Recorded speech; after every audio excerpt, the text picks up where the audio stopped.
벌써 반이 지나갔네요.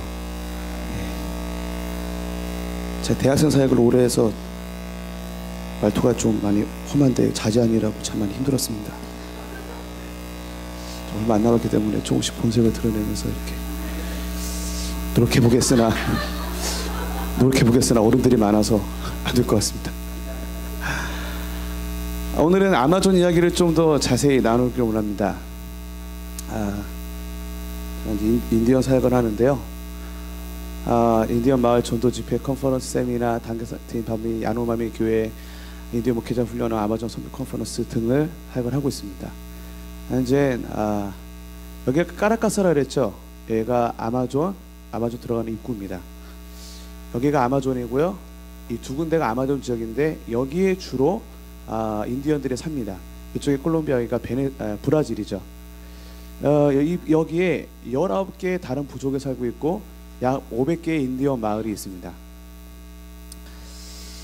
인디언 마을들이 붙어있는 게 아니고 방문을 하기 위해서는 이제 주로 배를 타고 다니는데, 배를 타고 짧게는 2시간, 길게는 이제 15일 정도 이렇게 들어가면서 배를 타고 다니면서 인디언들을 만납니다.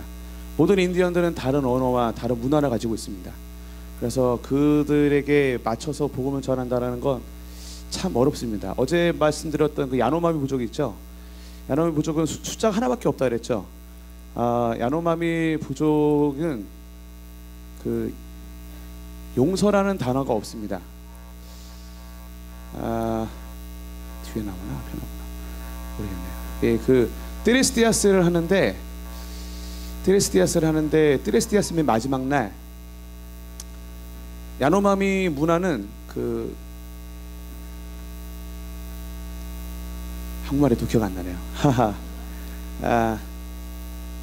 뱅간사, 복수의 문화인데, 자기 아버지가 이제 죽으면 반드시 복수를 해야 되는 문화인데, 트레스디아스에 그것도 모르고 두 야노마미를 초청했는데 둘이 원수지간이었던, 맨 마지막 날 간증하는데 자기 아버지를 죽인 사람의 아들이 같은 테이블에 있었는데 그래서 다 부르더라고요. 공개적으로 용서하는 사건이 벌어졌습니다. 그러니까 용서라는 단어가 없어서 용서라는 개념을 알려주는 선배 선교사님들의 말씀에 의하면 30년 걸렸답니다. 근데 그날 용서라는 걸 처음 경험했던 날이었죠. 그러니까 그들에게 어떤 하나님의 그 복음을 전하는 건 참 어렵습니다. 한 가지 슈라는 선배 선교사님들이 NTM 뉴트로비전이 성경 번역을 하는데, 구약에 그 10가지 재앙 나오잖아요. 출애굽할 때 10가지 재앙 중에 개구리 나오는 재앙이 있죠. 그걸 번역을 해서 알려줬더니 막 야노마미들이 막 할렐루야 하면서 너무 좋아하는 거예요. 이건 할렐루야가 아니고 이건 재앙이다 그랬더니, 그 맛있는 개구리들이 나오는데 왜 재앙이지? 그래서 알고 봤더니 아마존에는 여러 종류의 개구리가 있습니다. 그 개구리 중에 도개구리가 나와야 재앙이지, 그냥 개구리가 나오면 이건 어마어마한 축복인 것이죠. 그 잡기 힘든 개구리들이 나온다니 할렐루야 그러면서. 신약에는 이런 말씀이 있죠. 반석위에 집을 져라. 야노마미들이 반석위에 집을 어떻게 짓지? 뭐 물어보더라고요. 그들은 기술이 없어서 반석에다가 뭔가를 세운다라는 게, 딱딱한 곳에 구멍을 뚫는 기술도 없고 시멘트도 없으니까 반석 위에 집을 짓는다는 걸 이해를 못하는 거예요. 그래서 선배 선교사님들이 물어봤대요. 그러면 집을 도대체 어디에 져야 되냐 그랬더니, 역시 집은 모래 위에 져야지. 그래서 모래 잘 들어가고 푹푹 들어가고 이렇게 일하기 편하니까, 기술이 없으니까 반석 위에 집을 못 짓는데 모래 위는 잘 질 수가 있대요. 야노마미 성격에는 집은 반석에 지면 안 된다. 그 바로 무너지는데 모래 위에 져야 된다. 뭐 이런 슬픈 이야기가 있습니다. 문화적인 걸 하는 건데요. 이렇게 각 부족마다 문화와 언어가 다르기 때문에 복음을 전하는 건 정말 어렵습니다. 이 19개 부족 500개 마을, 인디언 마을을 방문하는데 소요되는 시간은 어마어마합니다. 여기처럼 뭐 차 타고 가서 방문하고 그러는 게 아니기 때문에 제가 10년 있으면서 500개 마을을 다 방문을 못했습니다. 하루는 제가 어떤 인디언 마을을 갔는데 그 인디언 추장이 저를 붙잡고, 목사님이 저를 붙잡고 막 울어요. 왜 그러냐 그랬더니, 제가 10년 만에 방문한 선교사래요. 10년 동안 아무도 마을에 방문하지 않았어요. 그리고 이제 일주일 동안 말씀을 전하고 돌아가는데 이걸 붙잡고 안 놓아주는 거예요. 왜 그러냐 그랬더니 물어보더라고요. 언제 다시 올 건데? 제가 얘기했죠. 아직 내가 못 간 마을이 한 400개가 있는데 400개 다 돌아보고 그 다음에 올게. 언제 갈지 모르는 거예요. 선교사들이 다 추방당하고 난 다음에 제가 들어갔거든요. 그래서 베네수엘라 아마존에는 외국 선교사가 2가정 있었습니다. 저희랑 미국 선교사님 70이 다 되시는, 그러니까 아버지도 선교사인데 선교사 아들이었는데 다시 또 커서 이렇게 해야 되는데 그분이 다시 또 70이 되셔서, 근데 그분은 이제 다 추방당할 때 왜 안 가셨냐 그랬더니 나 여기서 뭐 죽어도 상관없어. 그래서 이제 안 가셨던 그 노인 선교사님 한 가정이랑 저희 2가정이 있었거든요.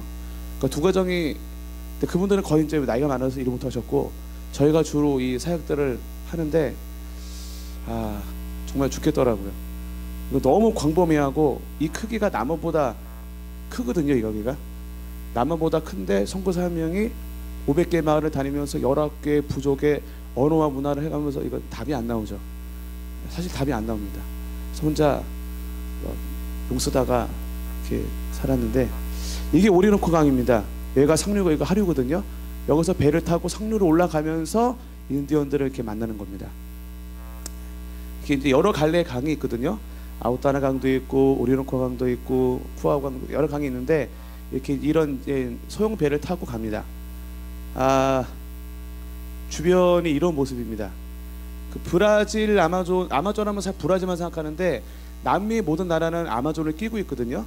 가장 많이 끼우는 데가 브라질이고요. 베네수엘라 아마존만 해도 남아보다 크게 이렇게 있습니다. 근데 좀 달라요. 우리가 흔히 알고 있는 아마존은 브라질 아마존인데 산림이 울창하고 뭐 그런 게 브라질 아마존이고요. 베네수엘라 아마존의 특징은 나무가 높지 않고 돌들이 많습니다. 이제 우리 애가 7개월 됐을 때 놔두고 수 없으니까 이제 이렇게 배 타고 다니면서 가끔 뭐 가면 이렇게 앵무새도 선물을 주고, 이렇게 멀리 갈 때는 며칠씩 가야 되기 때문에 이제 공부할 거리를 갖고 다니죠. 홈스쿨, 배스쿨인가? 하여튼 뭐 이렇게 배 타고 다니면서 배 안에서 모든 걸 다 해결을 합니다. 뭐 먹고 자고 싸고 하는 거를 배 안에서 다 해결하고요. 어떻게 해결하냐고요? 궁금하면 오세요. 배 타고 다니면서 이것들을 다 해결하고 이제 며칠씩 다니는 거죠. 이렇게 이제 베네수엘라 아마존에 이렇게 그런 바위들이 많고요. 나무들이 높지가 않습니다. 여기가 이제 인디언 마을이 있는 데거든요. 다니다 보면 여기서 이제 물가에 다 나와서 빨래하고 설거지하고 샤워하고 그런 걸 흔히 볼 수가 있죠. 이게 뭐냐면요, 아마존에는 갑자기 이렇게 비가 쏟아지는 경우가 되게 많습니다. 근데 그게 비가 엄청 굵어요. 소나기인데 맞으면 진짜 아파요. 그래서 우리는 항상 큰 쓰레기 비닐 봉지를 갖고 다니다가 비가 오면 그걸 딱 뒤집어 쓰죠. 여기에 지금 사람 셋이 들어있습니다. 쓰레기 3개가 있는 게 아니라 사람 셋이 들어있는데 비가 오면은 쓰레기 봉투를 뒤집어 쓰면 오케이가 되는 거죠. 그래서 비를 피하기 위해서 이렇게 다니는 겁니다. 근데 경비행기를 타고 다니기도 하는데요. 육로도 없고 그 배로도 못 가는 데가 있거든요. 그런 데는 이제 이렇게 비행기를 타고 다닙니다. 저희 선배 선교사님들 중에는 그 항공 선교회 분들이 많이 계셨는데 그때는 이렇게 공짜로 타고 다녔다 그러더라고요. 근데 다 추방당하고 난 다음에 들어갔기 때문에 아무도 없어서 돈 이빠이 주고 타고 다니고 그랬는데, 이렇게 또 뒤에 집 바리바리 싸갖고 또 이렇게 타고 갑니다. 육로를 갈 수 있는 데가 있거든요. 육로를 갈 수 있는 데는 이렇게 차를 가지고 비포장도로인데 이런 데 그냥 한없이 달려서 이렇게 갑니다. 저 어제 보였던 연합찬양팀 있죠? 연합찬양팀 원들을 다 데리고 차에 태우고 다니면서 이렇게 집회를 합니다. 건기와 우기가 있는데 건기 때는 물이 많이 말라서 배에서 내린 다음에 다시 마을까지 가려면 한참 걸어가야 됩니다. 제 딸애가 한 3살 정도 됐을 텐데 내려서 또 걸어가는 거죠. 여기 이분이 이제 추장입니다. 모든 인디언 마을은 추장과 무당이 있습니다. 추장과 무당이 허락을 받지 않으면 마을에 들어갈 수가 없습니다. 여기는 조금 개화된 추장님이라 안경을 쓰고 계시죠. 그러니까 이제 마을의 제가 사는 도시에서 가까울수록 개화되어 있고요. 떨어질수록 이제 그래서 이제 어떤 부족은 되게 웃긴데 다 벗고 다니거든요. 근데 이게 끈을 하고 다닙니다. 끈 하나는 총각, 끈 2개는 뭐 결혼한 사람, 끈 3개는 이제 뭐 장로 이런 사람들인데 이 끈을 해도 안 해도 다 볼 거 다 보이거든요. 이 사람들은 끈을 안 하면 창피해서 집 밖에 못 나가요. 그게 그 사람들한테 옷인 거예요. 옷. 오시기 때문에 반드시 밖에 나갈 때는 끈을 두르고 가야 돼요. 그래 양창피하는데 끈을 안 하고 나가면 막 창피해서 밖을 못 나가요. 제가 보기엔 다 똑같은데 볼 거 다 보이는데 뭐 그렇게 하여튼 뭐 그런 이제 도시에서 멀리 떨어질수록 깊을수록 이제 그런 미개한 문화들이 남아 있고요. 지금은 이제 조금 많이 개화가 돼서 그 무당들이 없는 데도 많이 있고요, 추장들이 없는 데도 있는데 여전히 그런 문화가 남아서 이제 추장과 무당 있는 데는 반드시 허락을 받고 들어가야 됩니다. 그 추장과 친해지기 위해서는 이렇게 안경 같은 것도 선물을 해야 되고요. 근데 무당이랑은 친해질 수가 없고요. 거기 자기 나와버리기 때문에 저희가 가면 좀 많이 힘들어합니다. 때로는 이제 능력 대결을 해야 됩니다. 자기 나와버리기 때문에 거기는 병원이 없으니까 그 병남은 다 약이나 병원 가는 게 아니라 그 무당을 다 찾아가죠. 그래서 때로는 무당한테 우리 능력 대결에서 이겨야지만 들어갈 수 있는 곳들이 있습니다. 그래서 아마존에서는 뭐 이렇게 사형리 갖고 이렇게 성경 피고 하나님 당 살아나십니다 이런 건 씨알도 안 읽히고요. 어차피 뭐 글도 못 읽고 그들한테는 제일 먼저 내가 믿는 하나님이 진짜 살아계신지 안 살아계신지를 보여주지 못하면 아주 1차원적인 분들이거든요. 그래서 뭐 성경 공부합시다 이런 건 뭐 씨알도 안 읽히고 내가 믿는 하나님이 진짜 살아계신지 안 살아계신지를 알려줘야 됩니다. 아마존은 영적인 세계가 아주 엄청난 곳이거든요. 매년 브라질 아마존에서 세계 무당 대회를 했었습니다. 근데 브라질 정부에서 추방을 했어요. 우리 차베스 대통령께서는 너무나 마음이 좋으셔서 또 받아들이셨죠. 그래서 우리가 살고 있는 그 아마존에서 매년 세계 무당 대회를 하는데, 세계 무당 대회를 하면요 영화 엑소시스트에서 나오는 그런 일들이 가끔 벌어집니다. 네. 제 딸아이가 때도 그랬고 침대에 이렇게 누워있는데 눈 뒤집히면서 이렇게 누워있는 상태에서 막 붕붕 뜨기도 하고, 그 다음에 이제 가끔 막 이상한 일이 벌어지면 뭔가 이상하다. 그 이제 성격센터가 있거든요. 거기 앞에 파보면 이렇게 뭐 뼈를 묻어놓는다든지 뭐 붙여놓는다든지, 그것들이 진짜 능력이 있어요. 그 사람들은 되게 신앙과 삶이 구분이 안 돼 있거든요. 인디언들은 아주 심플하게 살기 때문에 신앙이 곧 삶입니다. 그들에게 그 신적인 능력은 사실 저보다 더 파워풀하죠. 그래서 우리가 그들을 이기지 못하면 선교하는 데 많은 어려움이 있습니다. 그 무당들이나 사탄주의자들이 저희보다 연합을 훨씬 더 잘합니다. 제가 보기에 우리는 그들의 연합을 이길 수가 없습니다. 이유는 간단합니다. 그 무당들은 교단이 없더라고요. 그래서 오직 하나, 연합, 사탄의 이름으로 하나가 돼요. 근데 이제 그 사람들은 리스트를 갖고 있어요. 선교사 리스트를 갖고 있어요. 그래서 연합 예배 할 때마다, 예배가 아니죠, 연합 집회를 할 때마다 그 선교사 리스트를 가지고 기도해요. 그 사람들도, 무당들도 저주해요. 이름 하나씩 불러가면서. 세 가지죠. 사고 나서 죽어라, 불봉함께 깨져라, 병들어 죽어라, 이렇게 저주를 해요. 정말 그런 시적인 능력들이 나타납니다. 하루는 저희가 정말 부부가 피 터지게 싸웠는데 저희 집에서 아무도 모르게, 근데 우리 중국팀한테 연락이 왔어요. 너희 오늘 싸웠냐? 정말 싸워서 우리 정말 심각해. 야, 오늘 무당 집회는 날이야 라고 얘기해 주더라고요. 그러니까 우리 선배 선교사님들이 많았을 때는 리스트가 길었거든요. 다 추방하고 나니까 선교사가 2가정 남았잖아요. 그 1리미터 2개가 있는 거예요. 그러니까 흩어져 있던 그 능력이 압축이 돼서 이렇게 저희한테 그냥. 그래서 이제 아마존에 있으면서 그런 많은 일들을 겪었습니다. 그래서 복음은 말에 있지 않고 능력교회, 능력이 있습니다. 할렐루야. 그래서 우리가 살아계신 하나님을, 내가 주님 너를 사랑해 이런 것뿐만 아니라 진짜 살아계신 하나님을 나타내지 못하면 아마존에서는 씨알도 안 맥힙니다. 영적 전쟁은 정말 치열한 곳이죠. 그래서 선교사들이 얘기합니다. 기도 없이는 선교를 못합니다. 이거는 멘트가 아니고 진짜입니다. 밥 없으면 굶으면 되거든요. 차 없으면 걸어다니면 되는데 기도가 없으면 저는 사역을 내려놓고 나와야 됩니다. 정말 살 수가 없어요.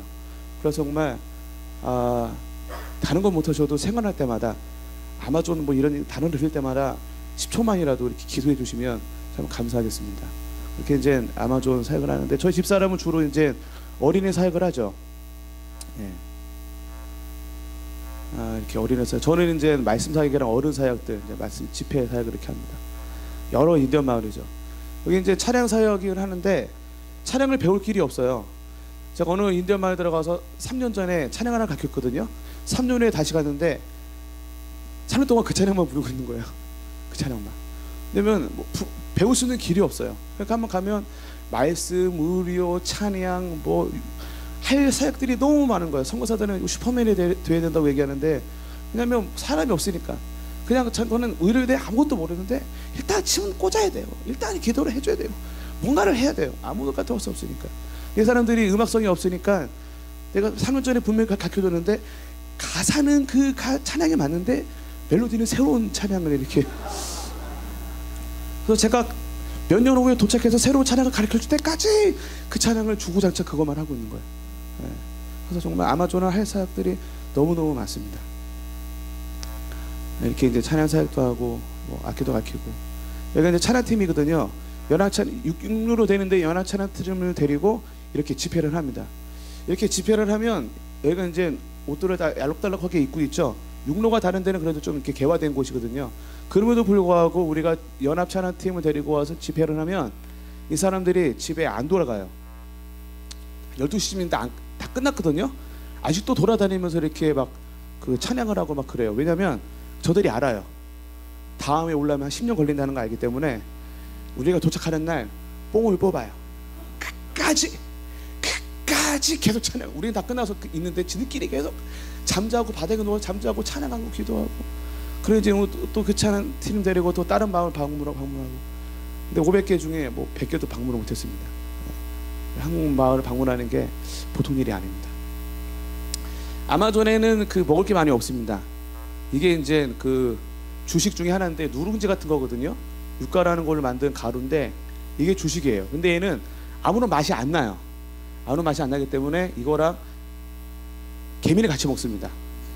개미를 딱 씹으면 탁 터지면서 느껴지는 그 알싸한 맛. 뭐 아실란가 모르겠는데 뭐 그게 있어요. 네. 그래서 이게 아무런 맛이 안 나니까 이거는 양념 삼아서 이렇게 같이 먹죠. 처음엔 저 어떻게 먹나는데 먹다 보면 또 이게 맛이 들려갖고 가끔 또 이렇게 그리울 때가 있죠. 네. 이게 별미 중에 하나입니다. 두 번째 별미는 이제 구운 개구리, 뭐 흔하게 먹는 구운 개구리. 뭐. 이건 너무 흔하죠. 뭐. 이놈이 문제입니다. 구더기. 뭐 이따만한 거. 근데 이게 되게 귀한 음식이에요. 그래서 제가 딱 가면은, 어제 잠깐 말씀드렸는데 처음 가는 방문하는 마을은 친구가 되어져 이제 시작을 하거든요. 일단 추장이랑 무당이랑 친해져야 되고, 두 번째는 그들이 접대하는 거를 반드시 먹어야 됩니다.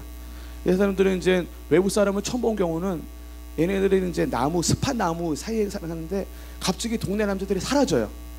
저걸 찾으러. 굳이 안 찾아도 되는데 끝까지 찾아갖고 이걸 사갖고 왔는데 막 이렇게 움직여요. 막 이럴 때 나무까지 갖고 와서 막 이렇게 있는데 제가 가운데 있으면 제가 남자니까 대표로서 남자면 동네 사람들이 제 주위에 삥 둘러가지고 그 눈으로 제가 먹나 이렇게 쳐다봐요. 그 부담감. 그래서 제가 저거 이제 여러 번 먹었는데 아직도 제가 정확한 맛은 모릅니다. 왜냐면 거의 씹어본 적이 없고 그냥 삼키거든요. 전 좋은 선교사가 아니라 아직 씹을 자신이 없습니다. 그냥 삼키는데 너무 큰 놈들은 잘 안 삼키고, 이거는 그래도 좀 좋은 거예요. 제가 좀 칠해주고 난 다음에 야 좀 데쳐와. 그래서 데쳐온 거서 살짝 기절했을 때 이게 나온 건데요. 사실은 진짜 이게 좀 이렇게 눌러져 있죠. 데쳐서 그런 거예요. 진짜 놈들은 이렇게 안 붙어 있고 다 하나씩 통통하게 이렇게 있는 건 내가 좀 친해져서 부탁해서 데쳐온 거예요. 이거는 그나마. 근데 절대 이거를 거부하면 안 됩니다. 거부하는 순간 선교는 이루어지지 않습니다. 근데 너무나 감사하게도 선교 백서에 이런 이야기가 있습니다. 선교 백서, 자녀를 활용하라. 그래서 제가 뭐 먹을 때는 이제 우리 아들을 이렇게 또 꼬셔가지고. 네. 그래서 우리 아들은 어렸을 때부터 저걸 먹었어요. 그래서 저걸 안 주면 삐져요. 왜 니만 먹고 그 맛있는 거 나는 안 주냐 이거죠.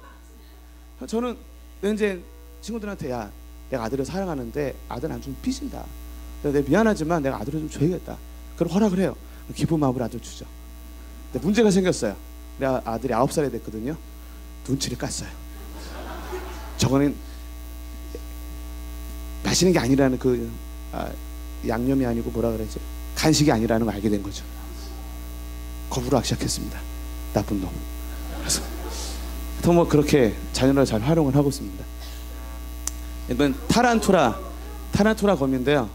이건 제 딸아이가 좋아하는 사실 이거는 이제 더 심각한 게 있는데, 이걸 먹고 난 다음에 입을 다물었는데 여기 다리 한 마리가 나온 사진이 있거든요.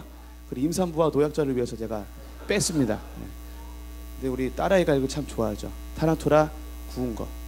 요거는 이제 제가 제일 좋아하는 겁니다. 악어 다리 꼬리. 네, 저희 집사람이 이제 악어, 만약에 이제 저희 아마존에 방문하실 일 있으시면 저희가 능력계 성도에게는 특별하게 악어 뒷다리와 꼬리를 이렇게 쫙 해가지고, 할렐루야. 네. 악어가 요리를 잘하면 맛있습니다. 각 부족마다 집의 모양이 다릅니다. 이게 피에로아 부족이라는 사는 집인데요. 여기 집 안에 있는 사진이 있었는데 사라졌어요. 집 안에 들어가 보면 살림이 밥그릇 2개, 냄비 2개, 숟갈 2개, 그러니까 살림이 전부예요. 그리고 그냥 바닥에서 삽니다. 바닥에서 사는데 애들이 너무 행복해요. 너무 행복해. 베네수엘라 한인교회에서 청년들이, 중고등학생들이 여기 단기성교 한번 왔었거든요. 마지막 돌아가던 날 저녁 시간에 간증을 하는데 다 울면서, 간증은 딱 하나예요. 쟤네들은 컴퓨터도 없고 핸드폰도 없고 차도 없고 집 방도 없는데 왜 우리보다 행복한 것일까?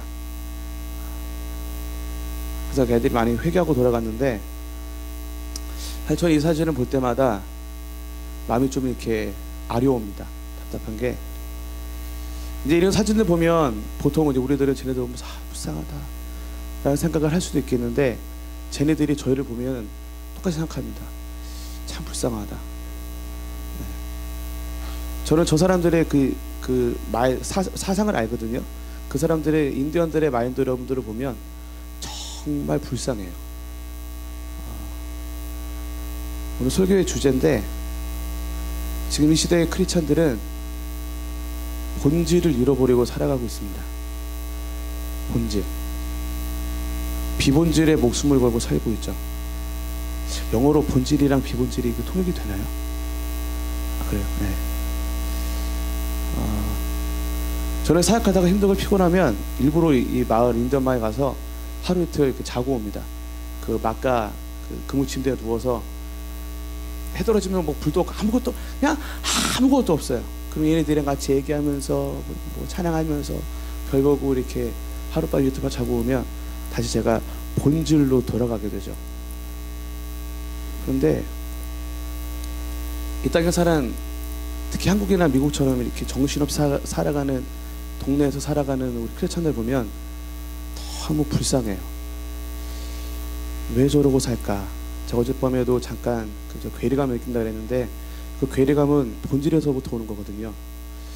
저거에 목숨을 안 걸어도 되는데, 저것 때문에 울 필요는 없는데, 저게 이렇게 마음 아파할 일은 아닌데, 그런데 거기에 목숨 걸고 살아가는 거를 저 친구들이랑 살다 보면 자연스럽게 보게 됩니다. 그 중고등학생 아이들이 와서 울면서, 왜 저 아이들은 더 행복한 걸까? 왜 더 행복할까요? 가진 게 더 많아서? 아니죠. 저 친구들은 인디언 크리스천들의 신앙은 사실 우리가 따라갈 수 없을지도 모르겠다는 생각을 합니다. 인디언들은요, 그냥 하나님 한 분만 계시면 정말 대초케 끝이에요. 어떤 일이 있어도, 내 아이가 애들에 떨어져서 발이 꺾이고 막 절구가 되고 공부를 못하고 뭐 모기에 물리고 뭐 아무것도 못해도 항상 본질로 돌아가서, 하지만 하나님 우리 함께 계시잖아. 그래서 좋아하는 척이 아니고 정말 행복하고 너무 행복해요. 왜냐면 하나님이 함께 계셔서. 그런데 이렇게 너무 도시 가운데 정신없이 살아가는 사람들은 하나님 함께 계시는 건 좋은데, 그런데 일단 좋은데 직장도 가야 되고, 일단 우리 아이가 좀 대학교 가야 되고, 좀 좋은 차로 사야 되고, 좋은 입을, 저 사람보다 잘 살아야 되고, 좀 더 큰 데 가야 되고, 좀 더 좋은 가게, 하여튼 뭐가 복잡해요. 정신이 없어요. 저도 이렇게 가끔 여기 오가서 이렇게 괴리감 있기다라는 게 계속 그런데 부딪힙니다. 저도 먹는 걸 참 사랑하고 좋아하지만, 잘 대접해줘서 오늘 잘 먹었는데 잘 먹고 너무 좋아요. 근데 잘 안 먹어도 사실 상관없어요. 왜냐하면 우리의 본질은 하나님 그분 자체이기 때문에. 그렇죠. 우리 성경 공부 시간이나 설교 시간이 참 많이 되는데, 그게 정말 삶이 되느냐 안 되느냐는 저 친구들이랑 살아보면 답이 딱 나옵니다. 저 사람들의 재산은요, 다시 말씀드릴게요. 밥그릇 2개, 냄비 2개, 숟갈 2개입니다. 혹시 늘 이렇게 계신 분들 중에 저들보다 많이 갖고 계시죠? 네. 근데 저들보다 죄송하지만 제가 여러 대 다니면서 아직 저 친구보다 하나님 때문에 행복해하는 크리스찬들을 다른 데서는 아직 못 만나봤습니다. 죄송하지만 하나님 때문에, 하나님 함께 계셔서. 여기는 의료가 없기 때문에 애들이 막 나무 타고 다니고 막 떨어지고 막 발 꺾이고 막 병신들 막 그러거든요. 막 그런 일이 벌어졌는데 마음이 아프죠. 부모니까. 인들도 부모거든요. 마음이 아파요. 슬퍼요. 그런데 금방 행복해져요. 왜요? 그래도 하나님 함께 계시잖아. 너무 행복해요. 그들에겐 본질이 있죠. 근데 우리는 그들보다 더 많은 걸 갖고 있으면서 본질을 놓쳐버리는 가장 중요한 인생의 이유, 본질을 놓치고 살아가기 때문에 더 많은 걸 갖고 있으면서도 아파하고 눈물 흘리는 씨알데기 없는 거에 그런 모습을 보면서 제가 참 괴리감을 많이 느낍니다. 마지막 부분에 이 부분을 좀 더 다시 나누도록 하고요. 아마존에도 저희 선교센터가 있습니다. 이렇게 이제 전경이고요. 내부 그 순교하신 선교사님이 살았던 집이고, 이대 선교사님이 살았던 집, 저희가 살았던 집인데 하나님이 너 나가라 그래서 저는 나가서 살고, 여기가 워낙 큰 곳이라 선교센터로 이제 개조를 했죠. 그래서 여기서는 모든 그 아마존에 있는 크리스찬 그 집회는 여기서 모든 걸 다 합니다. 침례식, 철야, 모임, 결혼식까지. 여기가 유일한 장소이기 때문에 모든 교회들이 여기를 함께 쓰는 곳이죠. 북카페도 있고요. 나름 있을 건 다 있습니다. 게스트하우스도 있고 한 50명 정도 잘 수 있는 게스트하우스가 있고요. 이렇게 베네수엘라 전역에서 오는 모든 교회 단기팀들이 다 여기서 묵습니다. 이렇게 이제 야노마미 교회, 저희가 이제 여러 개 부족 중에 야노마미 부족을 집중하는데 최초로 2014년 11월부터 야노마미 교회를 오픈을 했습니다. 선교센터에서. 그래서 이 예배는 이 사람이 베네수엘라 사람인데 20년 넘게 아마존에서 야노마미들이랑 살았던 선교사거든요. 그래서 전 세계에서 야노마미를 제외하고 야노마미 언어를 할 수 있는 사람이 몇 명 안 되는데 그 중에 한 사람입니다. 그래서 야노마미 언어로 설교하고 야노마미 언어로 찬양하는 야노마미 교회가 2014년도에 시작이 됐죠. 예배 드리는 모습입니다. 여기 아름다워 보이지만 들어가는 순간 어마어마한 냄새가, 야노마미들은 잘 안 씻거든요. 잘 안 씻는 게 아니라 평생에 한 몇 번 씻어요. 근데 여기는 여기 나와 있어도 그게 습관이 돼가지고 물이 많아도 잘 안 씻습니다. 야노마미들이 모인 곳에서는 100m 전부 다 알 수 있죠. 야노마미들이 모여 있구나. 이렇게 엄청난 냄새들이 있습니다. 예배를 드리죠. 예배 끝나고 나면 또 먹습니다. 저희는 더 열심히 먹습니다. 또 이빠이 먹습니다. 이분 사진이 많이 없는데 캐나다 여자 선교사님입니다. 마리가리타라는 선교사님인데 야노마미 성경을 번역하신 분, 40년 동안. 남편이 한 10여 년 전에 돌아가셔서 아마존에 있는 공동묘지에 묻혀 있고요. 이분은 올해 1월 달에 순교하셨습니다. 암이 있다는 걸 알게 돼서 캐나다로 갔죠. 의사가 하는 얘기가 당신 얼마 못 사는데 그래도 지금 한 번만이라도 더 베네수엘라 가면 바로 죽을 수 있다. 다시는 여행하지 마라 했더니 그래? 그러면 가야겠네. 그래서 가면 죽는다 그랬는데 오셨어요. 한 3, 4개월밖에 못 산다 그랬는데 2년 반을 더 사시면서 나머지 성경 번역을 다 하시고 며칠 있다가 이렇게 순교하셨죠. 저희 어떤 영적인 지주, 저분이 자녀들을 아마존에서 나서 야노마미들이랑 같이 자기 자녀들이 이제 성장한. 그래서 저 아들이랑 지금 저희가 같이 사역을 하고 있는데 저분을 볼 때마다 복음이 무엇일까, 성경은 무엇일까라는 걸 성공부에서 배우는 게 아니라 저분 삶을 통해서 배웁니다. 저도 이제 어느 순간 되니까 제 자녀들이 좀 걱정되더라고요. 교육에 대해서, 정체성에 대해서. 물어봤어요. 선교사님 아들은 캐나다 사람을 생각합니까? 베네수엘라 사람을 생각합니까? 야노마미라고 생각을 합니까? 정체성, MK들, 선교사 자녀들의 가장 큰 문제 중에 하나가 정체성이거든요. 물어봤어요. 어떻게 교육을 시키셨죠? 그랬더니 저 이상하게 쳐다보면서 나는 한 번도 그렇게 가르친 적이 없어. 왜요?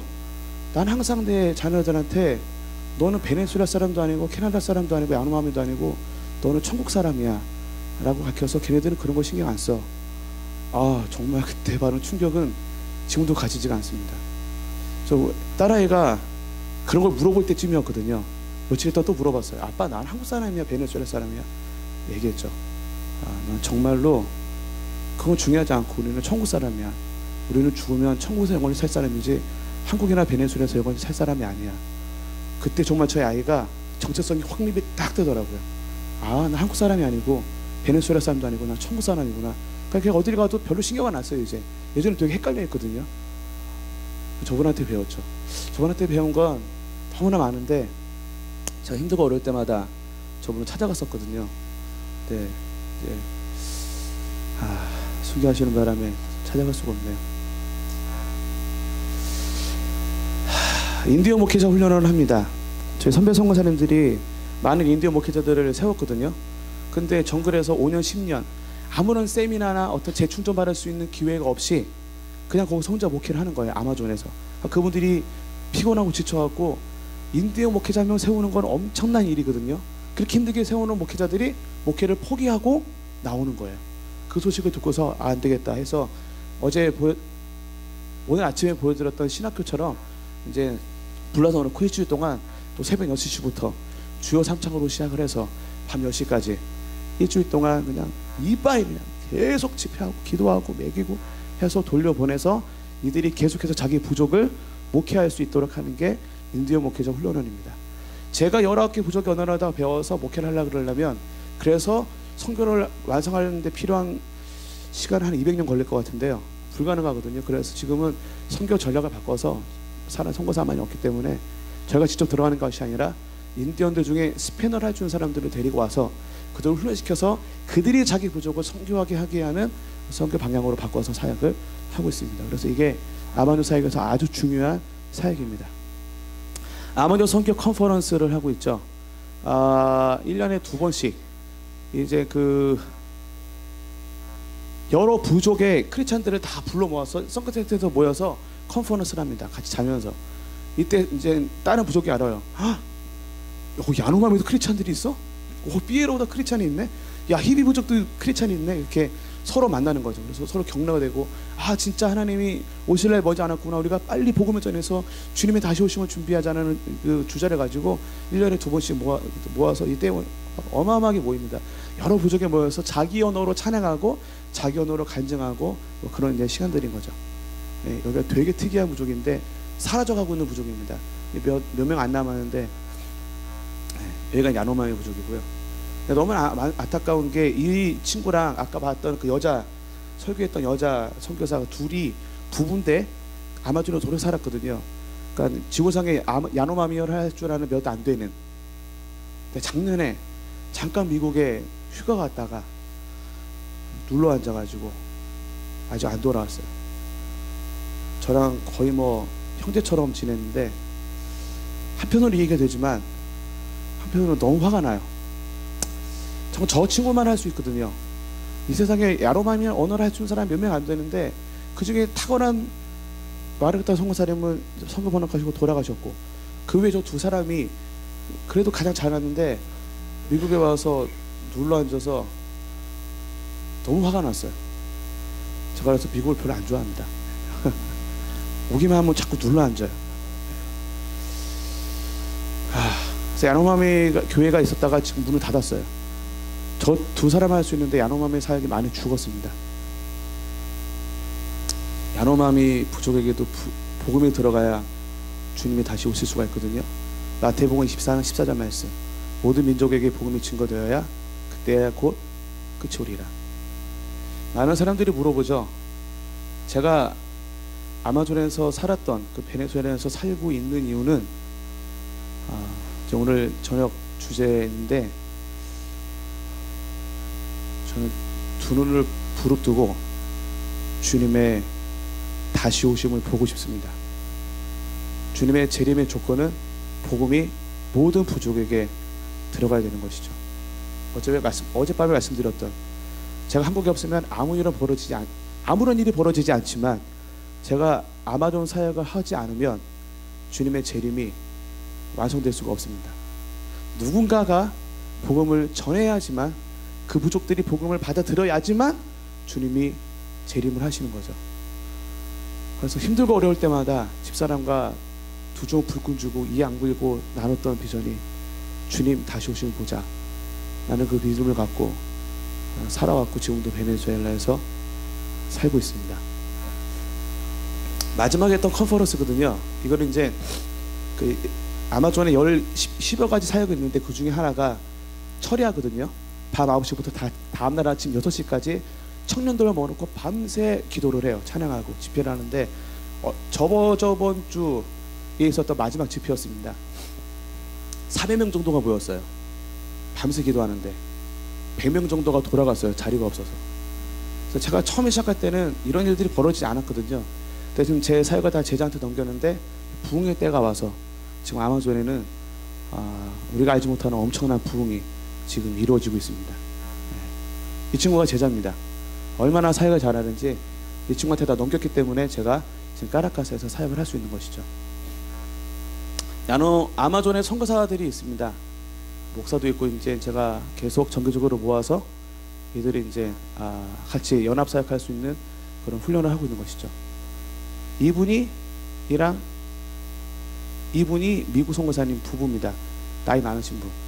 이제 저희가 까라카스로 왔기 때문에 이제 아마존에는 선교사가 한 가정 남았습니다. 할아버지 할머니 선교사님 두 분.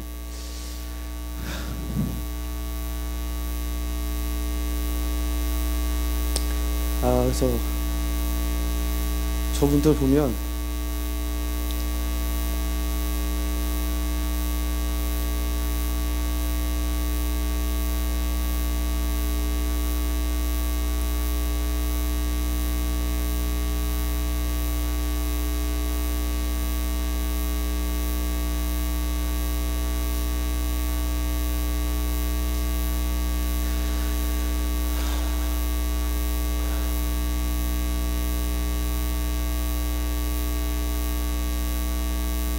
버리고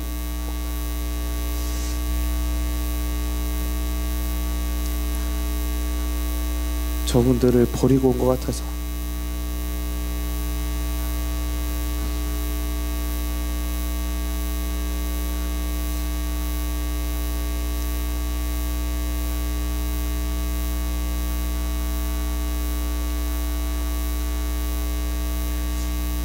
항상 너무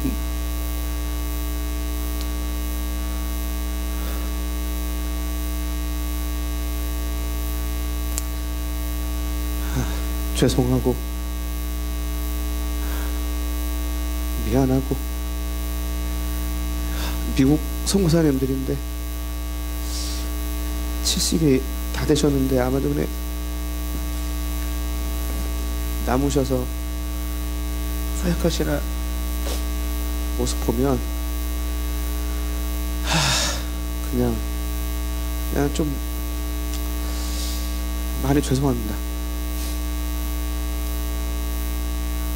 아마존 선교가 완성되려면 한 최소한 50명 정도의 선교사가 필요한데 다 떠나버리고 이제 저분 둘이 달랑 남아서 이렇게 선교를 하고 있네요. 어제 말씀드렸던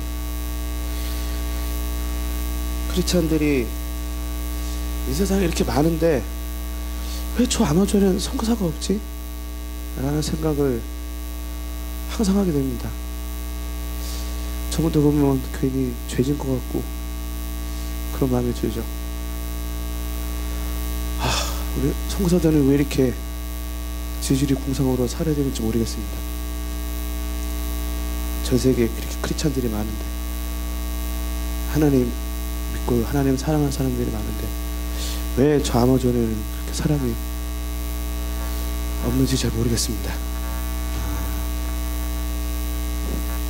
오늘 말씀은 요한복음 12장 25절 말씀입니다.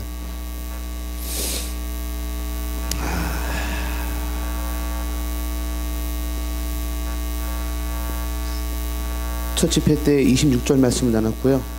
오늘 아침에 24절 말씀이었고, 지금은 요한복음 12장 25절 말씀입니다. 자기의 목숨을 사랑하는 사람은 잃을 것이요 이 세상에서 자기의 목숨을 미워하는 사람은 영생에 이르도록 그 목숨을 보존할 것이다. 저희에게 본질은 뭘까요? 왜 이렇게 쎄빠지게 일을 하고 공부를 하고 살아가고 있는 걸까요? 왜 그러는 거죠? 미국까지 와서 고국을 떠나서 이렇게 힘들고 어렵게 부모와 자식과 떨어져서 이렇게 살아가는 이유는 도대체 뭐죠?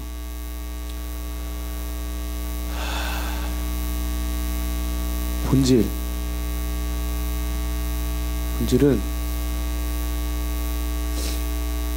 하나님 앞에 섰을 때입니다. 내가 죽어서 하나님 앞에 섰을 때 그 순간 하나님 앞에 난 무엇을 말씀드릴 수 있을 것인가?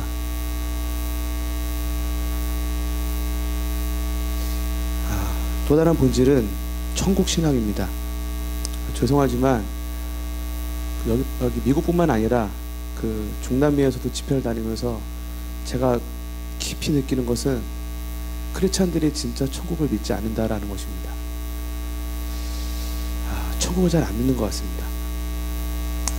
정말 천국을 믿는다라면 저렇게 살 수 있을까라는 의문을 저는 항상 갖게 됩니다. 만약에 오늘 밤 주님이 돌아 재림하셔서 우리가 천국에 가야 된다라면 어떤 모습으로 하나님을 만날 것이고, 그리고 정말 천국을 믿는다라면 왜 영원히 이 땅에서 살 수 있을 것처럼 이 땅에 목숨을 걸고 사는지를 모르겠습니다. 근데 물어보면 항상 천국 믿는다고 하는데 잘 모르겠습니다. 제가 그 김광식 목사님, 그 은혜하는 교회 목사님 만나고 난 다음에 바뀐 신앙 중에 하나가 천국 신앙입니다.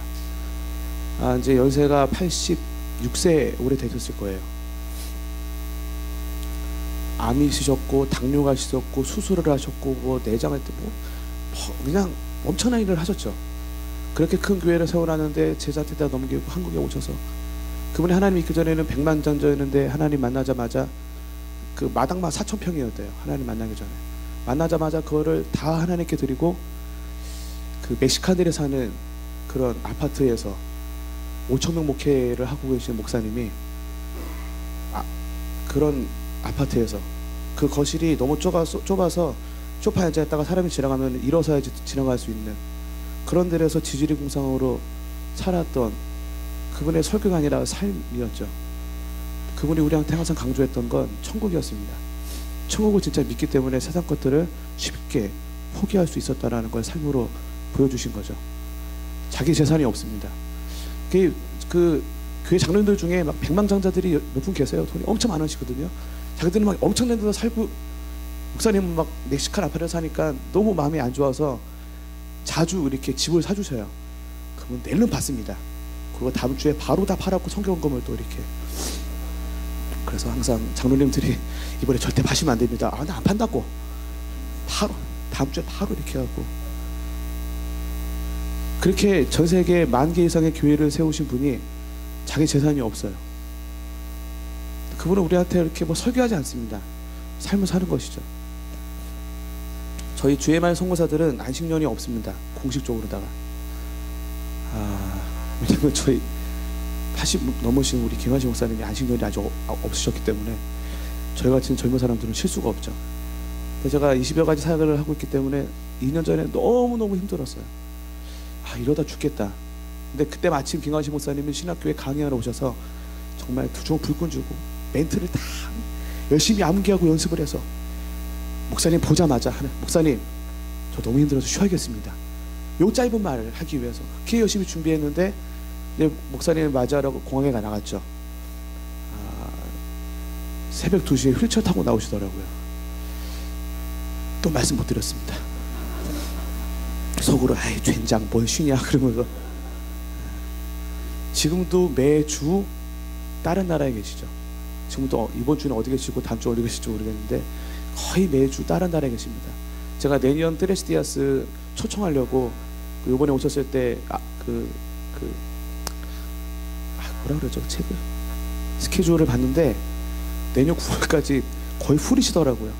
그래서 날짜를 거의 잡기가 힘들었는데 가끔 제가 물어봅니다. 너무 힘들어서 목사님 저희는 언제 쉬죠? 이렇게 물어보면 목사님이 다른 이해가 안 된다고. 왜 뭐가 이해가 안 돼요? 아니 천국에서 영원히 쉴 건데 왜 자꾸 땅에서 쉬려고 그러냐고. 근데 이분이 그냥 하나의 멘트면 우리가 웃고 넘어갈 수가 있는데 그분의 삶이기 때문에 저희가 이렇게 웃고 넘길 수가 없습니다. 진짜 우리는 천국을 믿는가? 그 다음 말씀이 이제 천국에 대한 많은 말씀들이 있는데요. 우리가 성경 공부 시간이 아니고 사실 이번 집회는 말씀에 대해서 많이 나누지는 않습니다. 왜냐하면 워낙 이 교회는 말씀이 튼튼한 교회이기 때문에 다시 뭐 이렇게 말씀 연구하고 공부는 특별히 안 해도 될 것 같고요. 하나님 저에게 주신 말씀이 잃어버린 본질, 잃어버린 천국에 대해서 회복하기를 원하신다는 마음을 주셨습니다. 오늘 밤 죽으면 갖고 있는 모든 것 누구께 되죠? 오늘 밤 주님 오시면 하나님 앞에서 뭘 말씀하실 수가 있죠? 드릴 수 있는 건 뭐죠? 얼마나 많이 돈을 벌었는지, 얼마나 내 아들이 잘을 낳는지, 내가 얼마나 공부를 많이 했는지 를 내어 들을 수 있을 수도 있죠.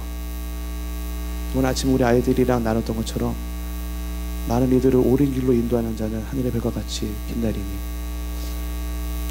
결국 하나님 이 땅에 살아가는 오직 유일한 이유는 복음 전하고 하나님 나라 위에 살다가 주님 부르시면 가는 게 우리 인생이라고 생각합니다. 언제 죽을지 모르는데 그렇기 때문에 항상 준비하고 살아야죠. 그리고 정말 천국을 정말로 믿는다라면 솔직히 말씀드리면 저는 이렇게 살 수 없다라고 생각합니다. 정말 천국을 믿는다라면 이 땅에서 영원 살 것처럼 이 땅에 투자하고 살 수가 없죠. 저는 30날 베네수엘라로 돌아가거든요. 제가 돈이 생긴다라면 그 모든 돈을 베네수엘라에 투자를 하겠습니다. 저 여기서 살 사람이 아니고 베네수엘라 살 사람이거든요. 저에게 시간과 능력이 있다라면 그 모든 것을 천국에 투자를 하기 원합니다. 저는 좀 있으면 죽을 거거든요. 좀 있으면 주님 오시든 제가 죽든. 그래서 집사람이랑 저랑 20대 때 아마존에 도착할 수 있었던 이유가 대단한 게 아니고 정말 천국을 믿기 때문에 우리의 이 땅에서 인생을 모든 걸 투자해서 천국을 사기로 결정을 했습니다. 정말 많이 도망치고 싶었지만 버틸 수 있었던 이유는 진짜로 천국을 믿었기 때문이고, 사실 제가 그 디트로이트 연합감리교회 집회 그 말씀 전하러 또 테레스디아스 찬양 인도하러 갔다가 떠나는 날 아침 새벽 기도에 갔는데 제가 막 울고 있더라고요. 그냥 엉엉 우는 거예요. 그때 이제 목사님이 내려오시다가 제가 너무 많이 우니까 이제 저 기도 지나가시는데 목사님 기도 좀 해주세요. 그래서 목사님이 기도하는데 목사님이 감동하셔갖고 막 어쩐 일이냐고. 근데 제가 이렇게 목사님 베네수엘라 너무 가기 싫어요. 기도 좀 해주세요. 목사님 또 제가 은혜 받고 막 우는 줄 알고 그랬는데 또 다른 괴리감입니다. 미국에 오면 인간적인 마음으로는 너무 좋아요. 너무 좋아요. 오늘도 김치를 이빨 먹었는데 너무 좋습니다. 정말 오랜만에 냉면도 먹어보고 너무 좋습니다.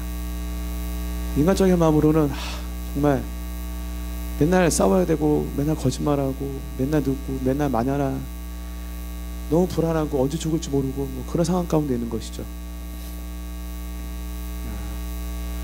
뭐 이렇게 제 베네수엘라 사람 참 사랑하지만 제가 슈퍼맨이고 뭐 대단해서 선교하는 건 아니고요. 네, 확신한 거 하나가 있다라면 천국입니다. 정말로 천국을 믿습니다. 정말로 주님 다시 오실 것을 믿습니다. 저 주님 만날 때 다른 건 다 실패를 해도 주님은 그 만나는 순간만큼은 당당하게 하나님 내가 주님만을 위해 살다가 왔습니다 라고 말씀드리고 싶습니다. 요한계시록의 말씀처럼 그때 하나님이 내 눈에서 눈물을 닦아주시면서 너희가 수고했다, 그 하나면 충분합니다. 다른 거는 뭐 있으면 좋고 없으면 말고 뭐 그런 건데, 이 본질 천국이 진짜 있고 천국과 하나님을 만났을 때 그 순간 이 저의 본질입니다. 다른 건 다 놓쳐도 되는데요, 다른 건 다 잃어버려도 되는데 이 순간만큼은, 이 본질만큼은 절대로 잃어버리면 안 됩니다. 그런데 이렇게 정신없는 데서, 아마존이 아닌 이렇게 정신없는 데서 살다 보면 저희도 모르게 자꾸 본질을 잃어버리고 정말 중요하지 않은 것에 마음 아파하고 힘들어하고 싸우고 눈물 흘리는 모습도 보면 인디언들은 저희를 이해하지 못합니다. 우리 인디언 크리스찬들은 저희를 이해하지 못합니다. 쟤 왜 저러지? 라고 항상 생각을 하죠. 본질은 복음 대신 하나님 한 분이면 충분한 거고, 아이들이 다칠 수도 있고 죽을 수도 있고 어려울 수도 있고 사업이 망할 수도 있지만 하나님이 나와 함께 계시면 정말 그것으로 만족하는 삶, 그리고 천국에서 그분을 만났을 때 그 삶, 그것이 저희에게 본질입니다. 본질을 알게 되면 비본질은 정말 중요하지 않게 됩니다. C.S. 루이스가 말했던 것처럼 크리스찬들이 이 땅에서 힘없이 살아가는 이유는 천국 소망을 잃어버렸기 때문이다. 그 말이 맞다고 생각합니다. 너무 희망이가 없어요. 야성도 없고 강하지도 못하고, 왜냐하면 우리의 소망이 저 땅에 천국에 있지 않고 이 땅에 머물러 있기 때문입니다. 때로는 사람들이 저희 선교사들을 보면 대단하다 하지만 시티 스터드 선교사님이 말씀하셨던 것처럼 정말 예수 그리스도께서 그리스도이시고 그분이 우리를 위해서 죽었다는 걸 믿는다라면 우리의 그 어떤 헌신은 더 이상 헌신이 될 수 없다 라는 말을 저는 믿습니다. 제가 특별한 게 아니고 제가 대단한 게 아니고 제가 정상입니다. 하나님 믿는 사람들은 오늘 아침 말씀처럼 그러고 밤에 나눴던 것처럼 어떻게 하면 죽을 것인가, 목숨 걸고 주님을 살다가 주님의 죽고 천국에서 주님과 함께 사는 것. 주님 곧 오십니다. 안 믿으셔도 곧 죽습니다. 어떻게든 하나님 만나는 시간이 그렇게 많지는 않습니다. 그때 하나님을 기쁘게 만나기 원한다면 우리 삶을 좀 조정해야 될 필요가 있다고 생각합니다. 본질은 하나님 그분 자체이시고 그분 만났을 때 그 순간입니다. 천국은 정말로 정말로 있고요. 그렇기 때문에 저 김관식 목사님이 지금도 모든 걸 다 포기하고 살아갈 수 있는 이유가, 중요하지 않은 것들을 바울의 고백처럼 배설물로, 성경에 사실 똥이라고 말하기 힘들어서 했지만 똑같이 여길 수 있는 이유는 본질을 알면 나머지가 정말 다 똥으로 여겨집니다. 비본질이죠. 있으면 좋고 없으면 많은 겁니다. 그런데 본질이신 하나님은 반드시 만나야만 하고 알아야만 하고 사랑해야만 하고 예배해야만 하고 그분만을 위해서 살아야 되는 예수 그리스도, 그분은 우리의 본질이십니다. 그분 한 분이면 정말 충분합니다. 다른 거는 정말로 없어도 됩니다. 아무것도 없어도 됩니다. 주님 한 분이면 충분합니다. 그분 만나는 걸 사모하면서 살아가게 되기를 원합니다. 우리 끝으로 찬양하고 좀 기도했으면 좋겠는데요. 찬양팀 도와주시고요.